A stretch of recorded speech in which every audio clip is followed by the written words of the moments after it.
Անվստահության գործընթացը տապալում եք impeachment-ը։ Ներողություն, բայց դուք սահմանադրության մեջ գրված հոդվածին անլրջությամբ եք վերաբերվում։ Սահմանադրության, Հայաստանի Հանրապետության սահմանադրության մեջ շատ հստակ գրված է, թե ինչպես կարելի է անվստահություն հայտնել գործող վարչապետին։ Պարոն Սարգսյան, եթե Հայաստան դաշինքի մենք ինչ իրավունքով ենք դա անլրջացնում։ Այսինքն 21 թվականի ընտրություններին գնալը շատ լուրջ է, որ հաղթելու ենք, իսկ impeachment անելը անլուրջ է։ Քպականների հետ աշխատանք տարվել է։ Ես ձեզ խնդրում եմ, որտեղ դուք ուղղակի պարտավոր եք էլ այդ քաղաքական process-ների մասին դետալ առ դետալ իմանալ։ Ես ձեզ խնդրում եմ, հանդիպեք նախաձեռնողների հետ եւ մանրամասն ձեզ կբացատրեն, թե որ փուլում են իրանք հարմար գտնում քպականների հետ բացատրական աշխատանք վարելու։ Երբ են իրենք ենթադրում այդ փաստաթուղթը մուտքագրելու ազգային ժողով, որպեսզի ներառվի դա օրակարգի մեջ եւ ընդհանրապես process-ը ինչպես են իրենք պատկերացնում։ Բայց ընդդիմադիրները չեն ստորագրում այդ նախագիծը տարիների կուսակցություն։ Մարուքյանի տեխնացիոնը մերժում եք դուք եք առաջ։ Պատճառը շատ պարզ է եւ եթե ձեզ թվում է, որ ես արդեն 7 տարի հայտարարում եմ, որ մենք իշխանություն չենք ուզում, դրանով ինքներս մեզ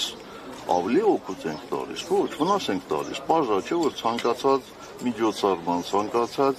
ընտրական process-ի մարդկանց մեծ մասը գնում է դեպի այն ուղղությունը, որտեղից կարելի է շահ ունենալ, այսինքն որտեղ կարելի է ներառվել։ Մի շատ պարզ պատճառով ենք դա ասում, որտեղ մենք ի տարբերություն շատերի գիտակցում ենք, որ եթե մենք տեխնացու առաջադրենք, ապա հակադրությունը ոչ միայն ԿՊ-ի կողմից է լինելու, շատ պարզ է, չէ՞, ավելի մեծ հակադրություն է։ Մենք փորձում ենք գնալ ավելի քիչ դիմադրության հանդիպելու ճանապարհով, որպեսզի հնարավորինս շուտ կարողանանք Հայաստանում իշխանափոխ։ Իսկ Հայաստան դաշինքի առաջադրած տեխնացուի մասով դիմադրություն չի լինի։ Ես չգիտեմ, չէ։ Օրինակ, եթե Քոչարյանին առաջադրեն կամ Քոչարյանի որդուն կամ իրենց մերձավոր շրջապատից որևէ մեկին, պատիվ ունեմ խմբակցությունը կմիանա եւ նորմալ կընդունի այդ տեխնացուն։ Լուրերին լավ չես հետևում, որովհետեւ պատիվ ունեմ խմբակցության ղեկավարը այդ մասին հայտարարություն արել եւ շատ պատասխան քննարկել։ Այդ մասով ոչ։ Հակադրություն կառաջանա, եթե Քոչարյանի թիմակիցները ձեր ասած։ Ոչ ես այդ հարցին պատասխանեցի։ Հայկ Մանուկյանյան կանգնած է, խնդրեք թող իբր։ Պարոն նախագահ, ամեն դեպքում 2018 թվականին, ինչպես 2018-ին, այնպես էլ այս օրերին տպավորություն է, որ ինչ-ինչ ուժեր, այդ թվում ներընդդիմադիր շահագրգռված են ձեզ, այսպես ասած, թիրախավորելով։ Ինչու, ինչն է իրենց նպատակը այս պահին։ Ռեսուրս եք ներկայացնում, ուժ եք ներկայացնում, թե այլ հանգամանքներ։ Ես կարծում եմ դա 18 թվականից չի սկսվել այդ process-ը եւ ուշադրությամբ դիտել եք կամ ընթերցել եք երկրորդ նախագահի հարցազրույցը, ինքը այնտեղ ասում է, որ այդ process-ը գոնե իր կողմից սկսվել է 2008-ից հետո։ Այնպես որ 18-ին ինչ կա բոները դա։ Թիրախավորելու process-ը։ Իդեպ նույնը նաև իրենց կողմից է ասում ներողություն հանրության շրջանում Վստահության երկրորդ նախագահի եւ երկրորդ նախագահի թիմակիցները կարծես թե ձեզ են մեղադրում Նիկոլ Փաշինյանի իշխանություն բերելու համար։ Հիմա այս դուք այդ մեղքը այսպես ասեմ, հա, ընդունում եք թե չէ, կամ այս տարիների հերվից որ նայում եք իսկապես դուք կարող եք այդ ամենի դեմնարնել չի ստացվել եւ ինչու են ով է բերել Նիկոլին։ Ինչու է այդ հարցը հիմա դարձել ակտուալ եւ ինչ կտա դրա պատասխանը։ Իմ գործընկերոջը լրացնեմ, պարոն նախագահ։ Մի լրացրեք, որովհետև ես ասացի, որ 18 թվականի մասին ես հիմա չեմ խոսել, տևական ժամանակ չեմ Ուղղակի հանրությունը ասում է Նիկոլ Փաշինյանը Միքայել Մինասյանի ձեր փեսայի մարդն էր, եղել է աջակցություն իր կողմից, բայց հետագայում ըստ էության այդ կոնտրոլից դուրս եկել, եղել է աջակցություն թե ոչ կանա։ Ինչքան ուզում եք սադրեք, ես 18 թվականի մասին այլևս չեմ խոսել։ Ուզում եք արեք, ուզում եք դուք էլ հիմա բարձրաձայն գոռացեք, որ ես եմ խնդրել եմ որ գա, օգնել եմ որ գա։ Ուզում եք ասեմ, այդ պարագայում ես մազոխիստ եմ, էլի, իհարկե, ուզել եմ որ գա։ Ձեզ համար պարզ է, թե ինչու ձեզ մերժեցին, բայց 18 թվականին մերժեցին ձեզ, բայց նստեցին Քոչարյանին։ Այդ հարցը իրենց մոտ առաջանում է, ասում է, հիմա էլ էլի թիրախավորել են իրենք հավաքել։ Այսինքն կարծում եմ դու եւ այդ թիրախավորողները ուրախ կլինեիք, հա, որ ես եմ նստածել։ Ես որևէ մեկի բանտարկությամբ ուրախ չեմ, հատկապես եթե չգիտեմ մեղադրանքը։ Բա ինչու ես այդպեսի հարցեր տալիս, վայ ջան։ Իսկ այսինքն ինչա, մեծ հերոսություն է մի տարի նստելը։ Բա իմ գործընկերները որ նստած են, տարիներով նստել են, Արմեն Աշոտյան երևի արդեն 2 տարին անցնում է, այդ որ ես տարիներով դատարանի դռներին քարշ եմ գալիս, այսինքն այդ ինձ ինչա, իշխանությունները ինձ ռեկլամ են անում։ Ինչու Արմեն Աշոտյանը նստած, ի վերջո ձեր դեմ են պայքարում այդ մարդիկ հարցնում են, Սերժ Սարգսյան դեմ եք պայքարում, մեղավոր Արմեն Աշոտյանը։ Բայց դա ինչու ես ինձ հարցում, դու հնարավորություն ունես այդ հարցը տալ այն մարդկանց, ովքեր այդ process-ները կառավարում են։ Ձեր թիմակիցներից շատ են Պարոն նախագահ, քանի որ Հայաստանի իշխանությունները, պարոն նախագահ, չեն արձագանքում Ալիևին,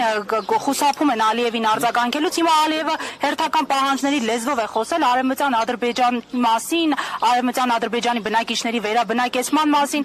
ինչու արձագանքներ չկան Հայաստանի Հանրապետությունից եւ այդ կեղծ թեզերը ինչու չեն կանխվում այսօր։ Ես չգիտեմ, ես չեմ կարող ենթադրել թե ինչու Հայաստանի Հանրապետության կառավարիչները չեն արձագանքում։ Մի բան կարող եմ ենթադրել, որ չեն արձագանքում, որպեսզի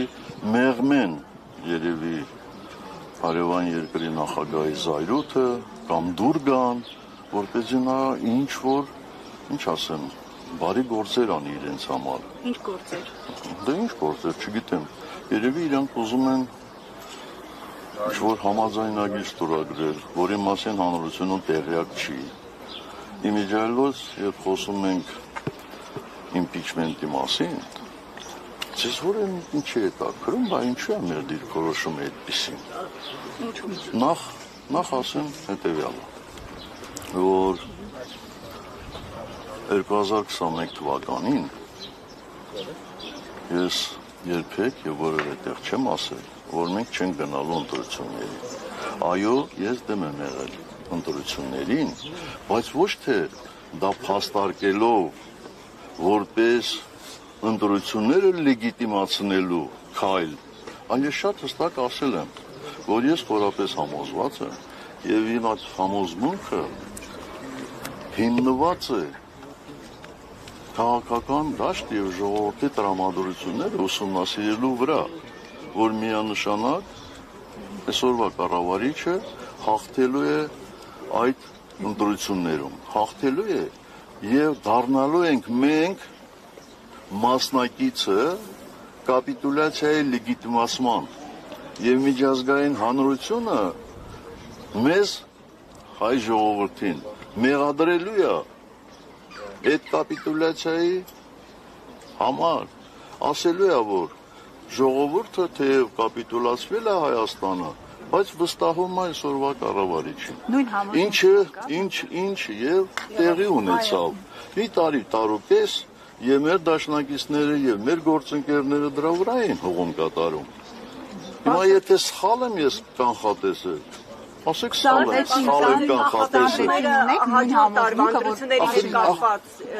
Ես խնդրում եմ մի 3-ական ջել ինձ տվեք, որպեսզի կարողանամ այդ բաները լսել։ 26-ին կան նույն համոզմունքը, որ Փաշինյանը անցնելու է։ Եվ ինչ ճանապարհ եք տեսնում Փաշինյանի իշխանությունը։ Թույլ տվեք շարունակեմ։ Հիմա մենք ասում ենք, պաշտպանում ենք իմպիչմենտը, ելնելով հետևյալ հանգամանքներից։ Մենք այսինքն ես նկատի ունեմ հավաքական ընդդիմությունը, առնվազն 5 տարի հայտարարում ենք, որ այսօրվա կառավարիչների մեկ օր ավել մնալը իշխանության վնասում է Հայաստանի Հանրապետության շահերին։ Այդպես է, թե այդպես չի, ասել ենք, թե չենք ասել։ Խնդրում եմ, ասեք, եթե չենք ասել, ասեք, չեք ասել, ասել ենք։ Իսկ այդ ինչ պատահեց, որ հիմա էլ ասում ենք, չէ, մի տարի սպասենք, մինչև ընտրությունները գա։ Լավ։ Ես ասացի, 21 ընտրությունները շատ իրատեսական էին, ես իրատեսական չի, 21 եւ 2 օր։ Դուք չէ, բայց իմ տարիքի մարդիկ գիտեն, որ բազմաթիվ են եղել դեպքերը մեր նորագույն պատմության մեջ, որ մենք գնացել ենք իրադարձությունների, որոնք շատ-շատերի կարծիքով հավանական չէին, բայց հաջողությամբ է հասակվել։ Բայց խնդիրը դրանում չի։ Այսինքն ասում եք ԿՊ-ից կմիանան, հայ 18 հոգի։ Ախր թույլ չեք տալիս պատասխանեն ձեր իսկ հարցին, էլի թույլ տվեք, խնդրում եմ։ Հիմա մենք կոնկրետ ես ինչ եմ կարծում։ Եկեք այս հարցին նաև երկխոսությամբ փորձենք պատասխանել, էլի։ Ինչ եք կարծում։ Հնարավոր է այս մի տարվա ընթացքում այսօրվա Հայաստանի կառավարիչները կատարեն մի քայլ, որը շատերի համոզման, չեմ ասում բոլորի, վնասակար կլինի Հայաստանի համար։ Օրինակ, կարող է մի քանի ամիս հետո այս կառավարիչները մի թուղթ ստորագրեն եւ ասեն Հայաստանից հանում ենք ռուսական սահմանապահներին, Հայաստանից հանում ենք ռուսական բազան, մեր անվտանգությունը արդյոք դրանով կամրապնդվի։ Սա մի հանգամանք, դուք, հատկապես դուք կարող եք դա քիչ հավանական համարել, չէ՞, բայց ավելի լավ, ուրեմն ես ճիշտ ճշմարտություն եմ ուրեմն ես ասում։ Իրանք Արցախ են հանձնել, Այդ մեկ, հենց այդ եմ ասում, որ տեղի չի ունենալու, վայ ուշադիր է տեղի, խնդրում եմ ասած։ Երկրորդ, լավ, դա ուրիշները, ոչ այստեղ հավաքված լրագրողները կարող են համարել քիչ հավանական։ Իսկ ինչ եք կարծում, ավելի շատ հավանական է, թե հավանական չի, որ տեսանել է ապագայում, այսինքն ամիսների ընթացքում այս կառավարիչները այդ ստորագրեն իրենց ասած խաղաղության համաձայնագիրը։ Կարծում եմ ավելի հավանական է, չէ՞ որ դա կանեն։ Իսկ մենք գիտենք ինչ է այդ համաձայնագրում գրած։ Չգիտենք որևէ մեկս, ճիշտ է։ Իսկ հավանականությունը շատ է, թե քիչ, որ այդ համաձայնագրում Հայաստանի համար բացասական ավելի շատ կլինի, քան դրականը։ Հավանական է, չէ՞։ Իսկ լավ, եթե այդպես է, դե ստորագրելուց հետո նույնիսկ եղան ընտրություններ եւ ընդդիմությունը հաղթեց։ Ընդդիմությունը կարողանալու է շատ հեշտ ճանապարհով այդ համաձայնագիրը իջիկ դարձնել։ Բայց հետո դրանից հետո ինքներս մեզ չենք մեղադրելու, այս մի տարյան գործության մատնվեցինք, մենակ սկսեցինք քննադատել սրանց։ 7 տարի է մեղադրում, պարոն Սարգսյան, ընդդիմությանը։ 7 տարի, հա, բա տեսնում եք։